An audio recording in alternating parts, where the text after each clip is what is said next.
If I had to say what is marketing in one sentence, it would be any planned and systematic effort to let other people know about you, your product, or your service is marketing. And also, marketing is always paid, whether by it's your time or by your money. So, अगर मुझे एक sentence में marketing क्या है कहना हो, तो लोगों को तुम्हारे तुम्हारे उत्पाद या तुम्हारे सेवा के बारे में बताने की कोई भी योजनाबद्ध और व्यवस्थित यानी प्लान्ड एंड सिस्टमेटिक प्रक्रिया को मार्केटिंग कहते हैं।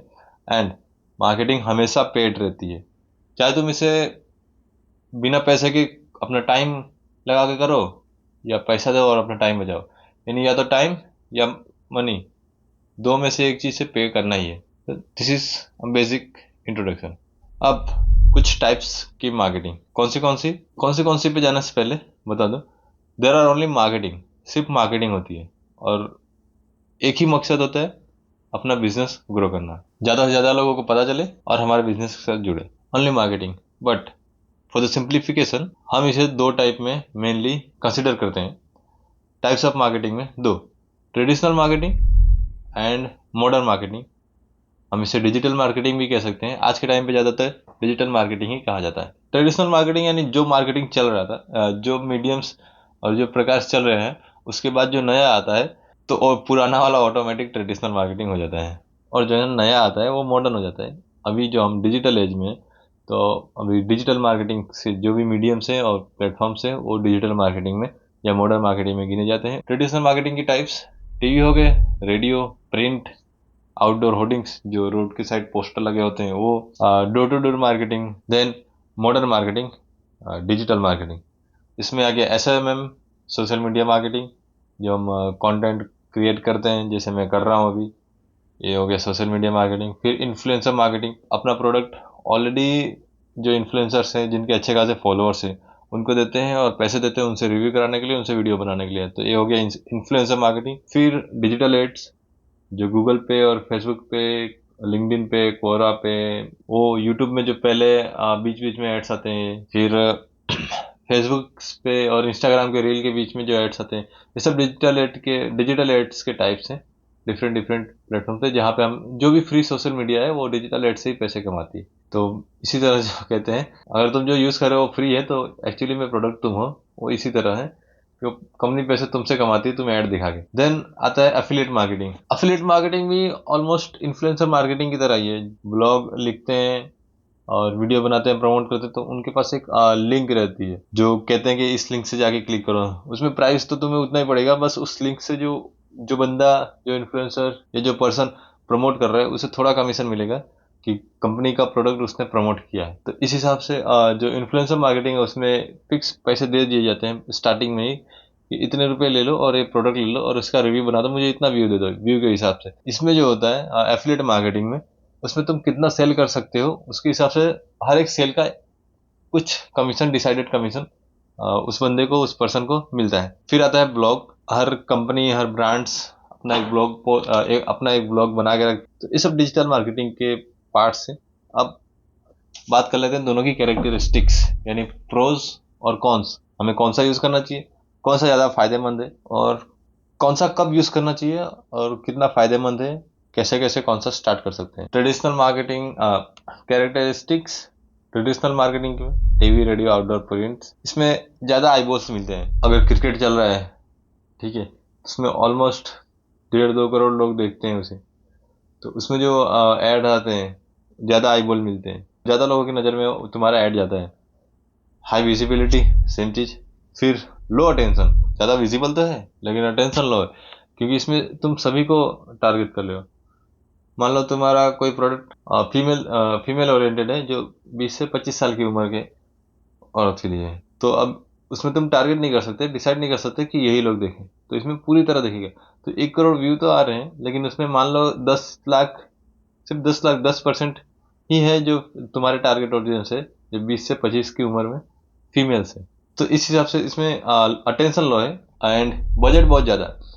तुम्हें स्टार्ट करने के लिए करोड़्स में जाना पड़ता है, 70-80 लाख रुपए, करोड़ रुपए एक एड्स के लिए, टीवी पे रन करने के लिए, तो इसमें बजट ज़्यादा चाहिए होता है।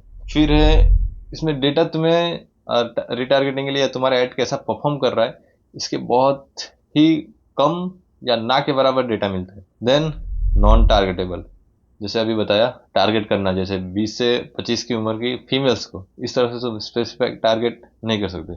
मॉडर्न मार्केटिंग, एसएमएम, आईएम यानी influencer marketing, DA digital ads, affiliate marketing, blog and content creation, इसमें आईबॉल्स कम होते हैं। मान लो वहाँ पे 1 करोड़ व्यू आ रहे हैं लेकिन इस पे 1 ही लाख आएंगे, लेकिन उस 1 करोड़ में से तुम्हारा टारगेट ऑडियंस शायद ही 1 लाख हो, और उसमें भी उसका अटेंशन उस टाइम, जिस टाइम पे वो किसी और चीज को देख रहा है तो उस समय तुम्हारे प्रोडक्ट पे अटेंशन भी ना दे। लेकिन इसमें तुम व्यू 1 लाख लाओगे लेकिन उसमें से 80,000 लोगों को उस समय दिखेगा जब वो इंटरेस्टेड हो इस प्रोडक्ट में।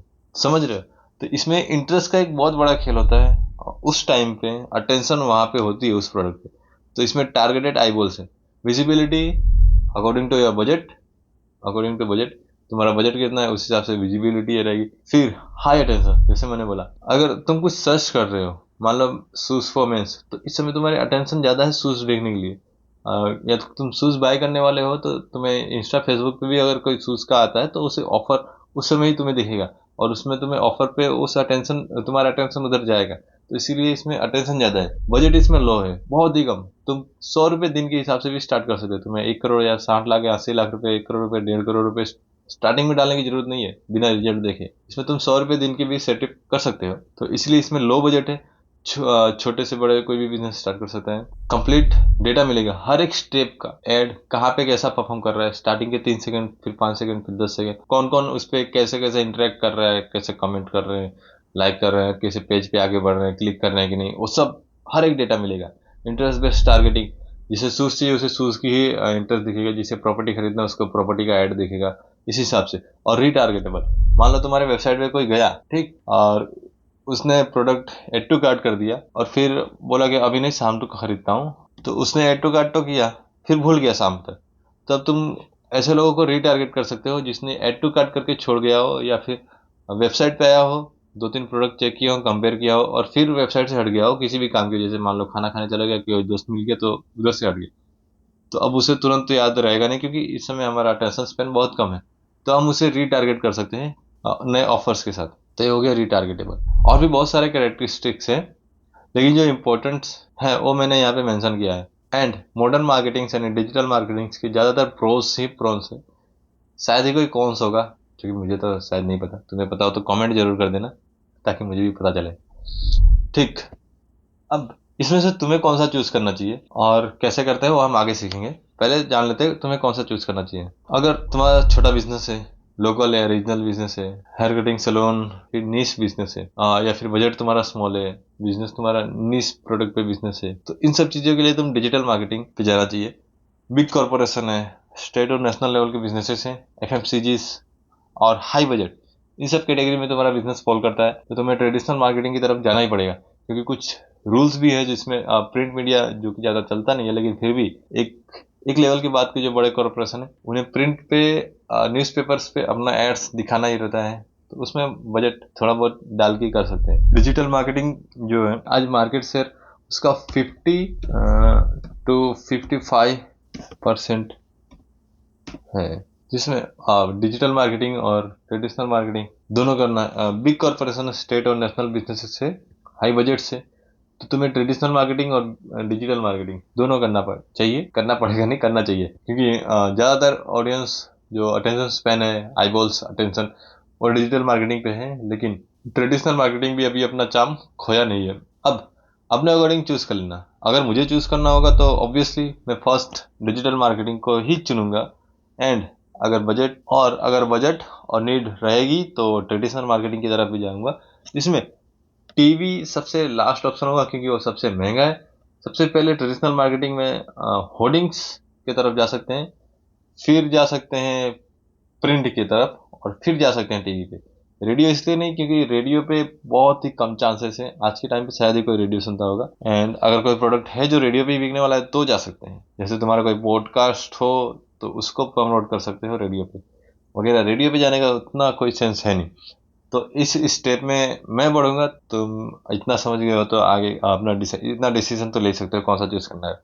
ठीक, अब अब तुमने अपना एड्स मार्केटिंग स्टार्ट कर दी अपने बिजनेस के लिए, तो तुम्हें कुछ मैट्रिक्स के बारे में पता होना चाहिए। किस तरह से तुम अपना एड बजट या मार्केटिंग बजट्स को लोकेट करोगे, कहाँ कहाँ कैसे कैसे यूज करोगे, उसके लिए तुम्हें मैट्रिक्स पता होना चाहिए।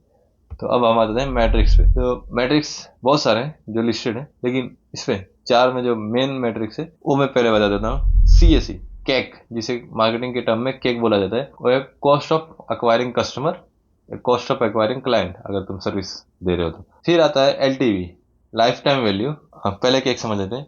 तुम्हारा टोटल कॉस्ट, केक, और एक सेम आता है CPA, लेकिन थोड़ा सा डिफरेंट है। केक में क्या है, तुम्हारा टोटल बजट, एक कस्टमर को अक्वायर करने में तुम्हारा टोटल बजट। तो अगर तुम एक सेल्स पर्सन के साथ, अगर उसे क्लोज करने में एक सेल्स पर्सन की जरूरत पड़ती है तो उसका फीस, कोई CRM या सॉफ्टवेयर का यूज है तो उसका फीस, तुम्हारा एड और हर एक चीज, जितना भी तुम्हारा शुरू से लेके आखिरी तक एक कस्टमर को एक्वायर करने में पैसे लगे, रिसोर्सेस लगे हैं, वो पूरा कॉस्ट ऑफ एक्वायरिंग कस्टमर में आता है केक। यानी मान लो तुमने 10,000 रुपये स्पेंड किए टोटल अपने सेल्स पर्सन के लिए, एड बजट में, एड चलाने वाले पे, एड जो चला रहा है उसको दिया, सैलरी वगैरह सब मिला के फाइनली तुम्हारा कस्टमर क्लोज होता है। 3 कस्टमर क्लोज करते हो तुम 10,000 रुपये स्पेंड करके, 3 क्लाइंट क्लोज करते हो 10,000 रुपये स्पेंड करके, तो तुम्हारा 3,333 रुपये केक बनता है। इसी तरह LTV आता है, लाइफ टाइम वैल्यू। एक कस्टमर, मान लो तुम्हें 3,333 रुपये में तुम्हारा केक है, और तुम्हारा कस्टमर लाइफ टाइम वैल्यू, जो तुम्हारी सर्विस है 5 महीने रहता है, 10,000 रुपये की सर्विस है तुम्हारी, तो 50,000 रुपये तुम्हें लाइफ टाइम वैल्यू देता है। LTV में हमेशा ग्रोस प्रॉफिट, 100 रुपये अगर तुमसे कमा रहे हो तो 30 रुपये, 1/3, यानी हमेशा तुम्हारा ग्रोस प्रॉफिट से 1/3 ही होना चाहिए केक, तुम्हारा टारगेटेड केक। तो उस हिसाब से ही अपना मार्केटिंग या एड ऑप्टिमाइज ऑप्टिमाइज करना, उस हिसाब से ही बेनिफिशियल रहेगा। देन आता है ROAS, return on ad spend. तुम्हारा, तुमने कितना टोटल एड पे स्पेंड किया और उस पे से तुम्हें कितना रिटर्न आया, रेवेन्यू की बात हो रही है यहाँ पे। यहाँ पे प्रॉफिट की बात नहीं हो रही, इसमें रेवेन्यू की, ROAS में रेवेन्यू ही रहता है। तुम्हारा टोटल रेवेन्यू जो होता है, और मान लो तुमने 1,000 रुपये एड स्पेंड किए और तुम्हारा रेवेन्यू हुआ 5,000 रुपये, ठीक है, तो उसका फॉर्मूला है total revenue 5,000 divided by total ad spend 1,000 × 100, तो ये तुम्हारा ROAS आ जाएगा, जो कि 500% होगा, या 5x ROAS। फिर होता है PBP, पे बैक पीरियड। ये भी लेक्चर मुझे से ही मैंने सीखा, जो तुम्हें मैं आगे बता रहा हूँ। जिसमें ये होता है कि तुम कहीं से मनी लेंड कर रहे हो, कोई मनी लेंडर है, तुम उससे मनी ले रहे हो, पैसे ले रहे हो एक सेट ऑफ पीरियड तक, इंटरेस्ट फ्री पीरियड तक, क्रेडिट कार्ड पे। मान लो 30 दिन का, नॉर्मली क्रेडिट कार्ड पे 45 दिन का इंटरेस्ट फ्री हमें क्रेडिट मिलता है। तो तुमने 10,000 स्पेंड किए क्रेडिट कार्ड से आज 1 तारीख को, ठीक है, एड स्पेंड पे 3 दिन तक, और तुम 10 तारीख तक, मान लो 2 क्लाइंट्स या 3 क्लाइंट्स क्लोज कर लेते हो, 15 तारीख तक वो तुम्हारे बिजनेस में आ जाते हैं, ठीक, एंड उन्हें तुम कुछ और भी अपसेल कर देते हो, 50% तुम्हें पेमेंट भी कर देते हैं।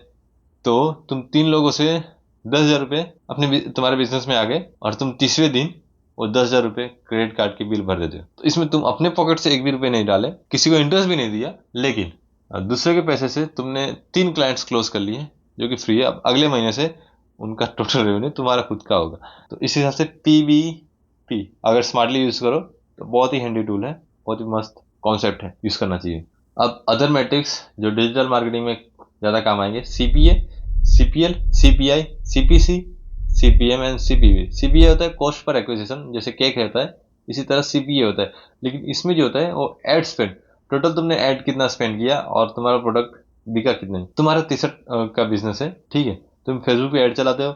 CPC आता है तुम्हारा 3 रुपये, यानी 3 रुपये देके तुम एक क्लिक करवा रहे हो, तो तुम्हारे वेबसाइट पे जा रहे हैं लोग, 10 में से एक बंदा खरीद रहा है, 10 लोग जा रहे हैं वेबसाइट पे, एक बंदा खरीद रहा है, 3 रुपये CPC हुए, 10 बार क्लिक करने पे 30 रुपये तुम्हारे स्पेंड हुए। 30 रुपये में से 10 में से एक बंदा खरीद रहा है, तो 30 रुपये स्पेंड किए तब जाके एक बिका, तो CPA तुम्हारा 30 रुपये आता है। तो उसी तरह से CPL आता है, कॉस्ट पर लीड, सेम उसी तरह। फिर आता है CPI, कॉस्ट पर इंस्टॉल ना वाले जो ऐड आते हैं हमारे फेसबुक पे या गूगल पे या कोई थर्ड पार्टी एप्स में। फिर आता है CPC, कॉस्ट पर क्लिक। अभी जैसे मैंने बताया, तुम्हारे 100 लोग ने ऐड देखा, उसमें 2 लोगों ने क्लिक किया, तो जो क्लिक करने का पैसा है फेसबुक उसी का चार्ज करता है, और गूगल भी उसी का चार्ज करता है। इसी हिसाब से तुम सेट कर सकते हो कि जब कोई क्लिक करे तो पैसे कटे। फिर आता है CPM, कॉस्ट पर मिले, या कॉस्ट पर 1K या 1,000 व्यू। कॉस्ट पर 1,000 व्यू को कॉस्ट पर मिले कहा जाता है मार्केटिंग के टर्म में, डिजिटल मार्केटिंग के टर्म में। देन आता है CPV, कॉस्ट पर व्यू। ये जनरली पैसे में चलता है, हर व्यू के पैसे होते हैं, 5 पैसे, 10 पैसे, 50 पैसे पर व्यू। जिस तरह से कॉस्ट इनका है, वेटेज, कॉस्ट वेटेज यानी बजट वेटेज है, उसी रैंक में मैंने रखा है। अब सारे तुमने मैट्रिक्स जान लिए। अब कुछ कस्टमर जर्नी भी होती है। मान लो कोई बंदा, तुमने ऐड दिखाया और तुरंत बाय तो कर लेगा नहीं, और इंटरेस्टेड भी हो तो किस स्टेज में है, तो उस हिसाब से कस्टमर जर्नी होती है, जिसके हिसाब से हमें ऐड बनाने होते हैं। डिस्प्ले ऐड है या वीडियो ऐड है, फोटो वाला ऐड है, ऑफर्स है, वो हमें कस्टमर जर्नी हमारा कस्टमर जर्नी के किस स्टेज पे है, उस हिसाब से वैसे ऐड बना के उसे टारगेट करना रहता है। तो जिसके लिए हम एक फॉर्मूला यूज करते हैं, आइडा, AIDA। आइडा में जो होता है, ए स्टैंड होता है अवेयरनेस के लिए। जो सबसे पहला स्टेप होता है अवेयरनेस, लोगों को अवेयर करना है कि तुम्हारा प्रोडक्ट या तुम्हारी सर्विस एग्जिस्ट करती है। तो फर्स्ट स्टेप है अवेयरनेस। देन आता है सेकंड स्टेप इंटरेस्ट, उसमें इंटरेस्ट जगाने के लिए। अब अवेयर हो गया तो इंटरेस्ट भी तो होना चाहिए। उसके बाद आता है उसमें डिजायर, कि मुझे ये चीज बाय करनी है, ठीक है। तब उसे गाइड करना है एक्शन की तरफ, इस तरह से बाय करना है हमारे वेबसाइट पे जाके पेमेंट डिटेल करने के। अल्टीमेट गोल जो होता है किसी भी मार्केटिंग कैंपेन का, वो एक्शन लेना यानी पेमेंट करवाना रहता है, बाय करवाना रहता है हमारा प्रोडक्ट या सर्विस। फिर एक आता है मार्केटिंग टर्म फनल, जिसे, ये जो होता है कस्टमर जर्नी, ये अंदर होता है, लेकिन मार्केटिंग टर्म में हम इसे फनल भी कह सकते हैं। TOFU, MOFU and BOFU. TOFU जो होता है top of the funnel, MOFU middle of the funnel, BOFU bottom of the funnel. जिसमें टॉप ऑफ द फनल में AW अवेयरनेस एंड आइडा का ए और आई आता है टॉप ऑफ द फनल, जिसमें हम अवेयर कराते हैं और इंटरेस्ट जगाते हैं। Bottom of middle of the funnel, funnel के बीच में जो कस्टमर्स हैं या ऑडियंस है, वो इंटरेस्ट से डिजायर पे कन्वर्ट हो रहे होते हैं, ट्रांसफर होते हैं। तो इंटरेस्ट एंड डिजायर, फिर bottom of the funnel, last action. And अब तुम्हारा फनल के बारे में भी कॉन्सेप्ट पता चल गया, कस्टमर को कैसे कैसे जनरी पे ले जाते हैं। तो नेक्स्ट स्टेप होता है मार्केटिंग प्लेटफॉर्म। नेक्स्ट स्टेप जान लेते हैं मार्केटिंग प्लेटफॉर्म्स। अभी के लिए 3 तरह के ही मैं बता सकता हूँ, ओन्ड, पेड एंड अर्नड। तीनों में क्या डिफरेंस है slightly. Owned marketing, SMM platform, Instagram, Facebook, YouTube channel, Instagram page, Facebook page, YouTube channel, blog, website, जो चीजें हम अपने तरफ से एफर्ट डाल के कंटेंट बना के उस पर पोस्ट करते हैं और ऑडियंस धीरे धीरे इंटरेस्टेड है तो फॉलो करती है, गैदर करती है, वो ऑर्ड प्लेटफॉर्म हो गया, वो हमारा खुद का हो गया। फिर आते हैं paid, spending money on ads, like Google पे जो एड चलाते हैं ऊपर आने के लिए, फिर फेसबुक पे जो एड्स आते हैं, यानी जो लोग हमें फॉलो नहीं करते हैं उनके फीड में भी जाने के लिए हम एड्स देते हैं, तो पेड प्लेटफॉर्म हो गए। फिर होता है गिविंग स्पॉन्सरशिप्स, कोई स्पोर्ट्स का ब्रांड है तो स्पोर्ट्स मेंस को या टीम्स को स्पॉन्सरशिप करती है, तो वो भी एक पेड में ही आ जाता है। कोई इन्फ्लुएंसर को भी पेड करते हैं, स्पॉन्सरशिप देते हैं, वो भी पेड में आ जाता है। फिर आता है अर्न, तुम्हारा बहुत ही बढ़िया प्रोडक्ट है और कोई इन्फ्लुएंसर बंदा है, उसे बहुत अच्छा लगा, तो बाय चांस अपने वीडियो में या अपने फॉलोअर से ऑफलाइन या ऑनलाइन मेंशन कर देता है तुम्हारे प्रोडक्ट के बारे में, तो ये हो गया अर्न, तुम्हारे प्रोडक्ट ने इसे अर्न किया है। फिर होता है शेयर्स, सेम उसी तरह शेयर करने के लिए दोस्तों में और वगैरह में। फिर रेफरल्स, ये बिजनेसेस में काम आते हैं, सर्विसेज में, कि इस बंदे का सर्विस अच्छा है, इसे रेफर कर देना। बस इतना ही था।